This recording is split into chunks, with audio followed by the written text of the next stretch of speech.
I can't comb my hair with the light off. So I have to turn the light on. When I turn the light on, I need to put my hat on. When I put my hat on, I can't comb my hair. So I have to take my hat off with the light on in order to comb my hair. That's just not right.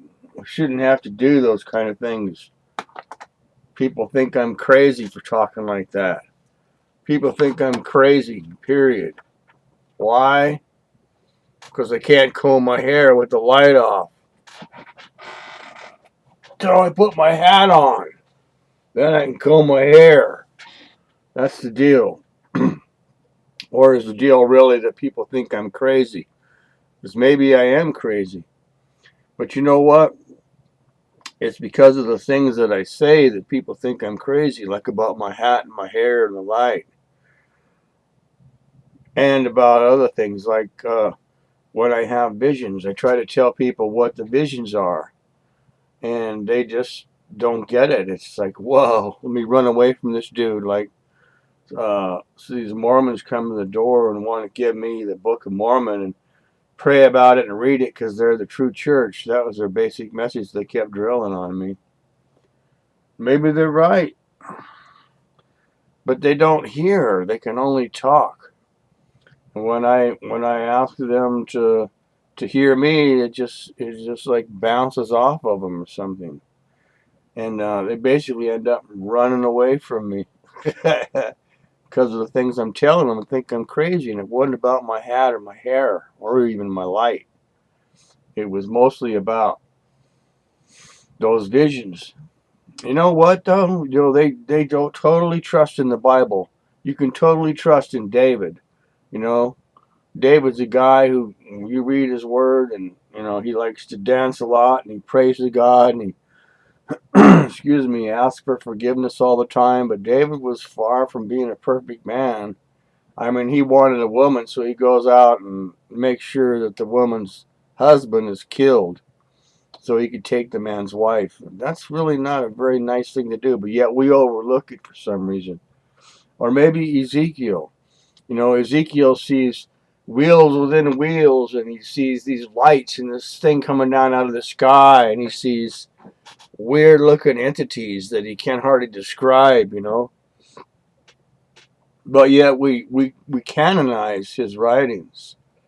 Or John on the island of Patmos, the way he writes. He wrote the book of Revelation. And don't you think the man was crazy? I mean, have you read the things that John wrote?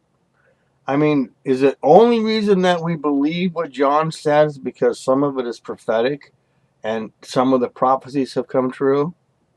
Well, please tell me which one, because there's like 101 interpretations of the book of Revelation and what it really means. And I'm not really putting any of those three guys down. I'm drawing a comparison between them and the fact that we totally trust in what they're saying for whatever reason. But yet, a normal human who lives in today's world can speak about crazy things, and we run away from them for some reason. Maybe that's why John the Baptist was preaching in the wilderness, because if he tried to go door to door in the city, what would have happened to him? People would have been slamming the door and he'd have been thrown in jail or kicked out of town and said, don't come back. Or maybe that's what he did. I don't know. But I encounter those problems. I never killed any man to take the man's wife. I didn't ever do that. I do talk about unusual things like Ezekiel did. And I do have things that seem to be symbolic. But I'm not the only one.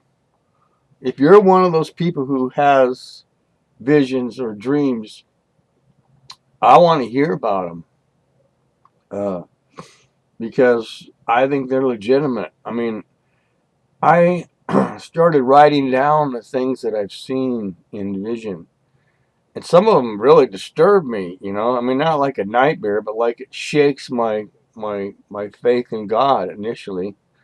And so I try to find out what it means, and then I started writing them down. And here's the kicker. I was making a video that um, was like an audio book read, where I just read what was written, as if it's a book read. And I started visualizing what I was reading and realizing that, oh yeah, well, this is what I really meant. A, B, C, da da da da da. Or, oh yeah, this is where he was at, and this is what was going on, and this is what was in the sky while that was happening. It was sort of a narrative that got spontaneously embedded into the book read. And then when I watched the video back, I realized the narrative needed to be there.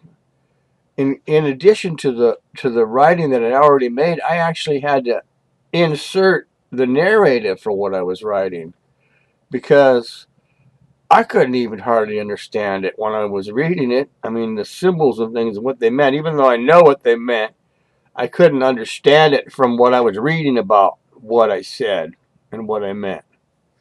So when I added the narrative in, it's like, okay, here's the weird stuff that I said, and here's what that weird stuff means.